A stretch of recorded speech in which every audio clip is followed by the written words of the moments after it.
Morning everybody. Excuse me if I look like I've just woken up, because I have.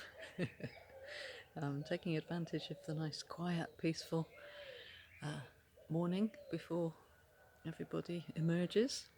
It's not even 6 o'clock here. I can hear all the birds tweeting and the roosters making their sounds as they wake everyone up. Anyway, today I wanted to have a quick update on the upcoming full moon, which is officially on the 4th at 3:42 Universal Time. But if you're in the American continents, for example, it will be in the evening of the 3rd, or later in the day if you're in Asia and Australasia on the 4th. And it's in Sagittarius at 13 degrees. And if you have planets from around 11 to 15 degrees in Sagittarius or Gemini or Pisces, forgive me, it's early, or Virgo, you might feel this one a little bit more strongly. This is quite a nice full moon in many ways, but it's conjunct the Great Attractor, which is a galactic energy point. So whatever planets are around there, it's usually so we're attracting a strong energy in. So the full moon is always quite a strong emotional time, so we could be pulling in some quite strong emotions, for example.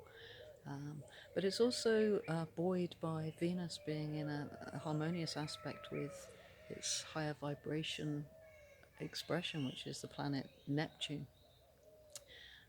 So there's a very loving, compassionate energy coming in as well, especially as they're also conjunct the asteroid Amor, which is a very sort of soul-loving kind of energy from that particular asteroid.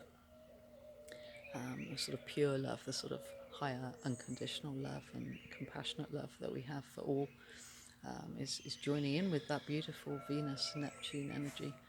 So in that sense, it's lovely. The only thing we have to watch for is Mars making an aspect with Uranus, which could bring in some volatile communications. And that's probably going to be particularly in the area of your work or your business.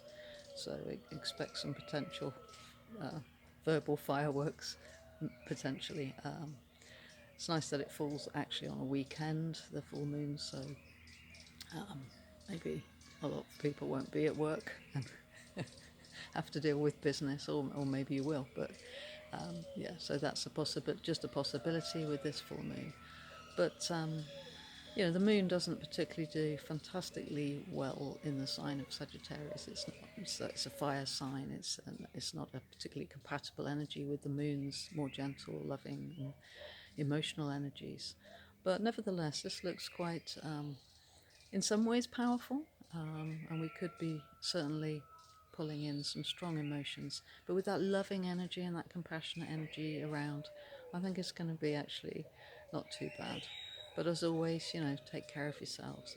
Good time to charge the crystals if you have crystals, of course. And just sort of walking around, being aware of your emotions and how they're impacting not only on yourself but on others, of course. As this mindful practice is always very useful and can sometimes help us detach and kind of observe ourselves from a more detached place, which can be very helpful in understanding our emotions when they become quite impactful on us and overwhelming sometimes. So have a good one. I hope you have a good weekend. It's a month ahead. I have written a piece which I'll also be posting on my probably on my website, but certainly on Facebook if you're in my Facebook group. But yeah, take care of yourselves. But June is not looking too bad overall, particularly the last week of June, apart from one bump on the 26th. But I'll probably do another video on that before that time. So yeah, wishing you lots of love from an early morning, and take care of yourselves. Sending you so much love.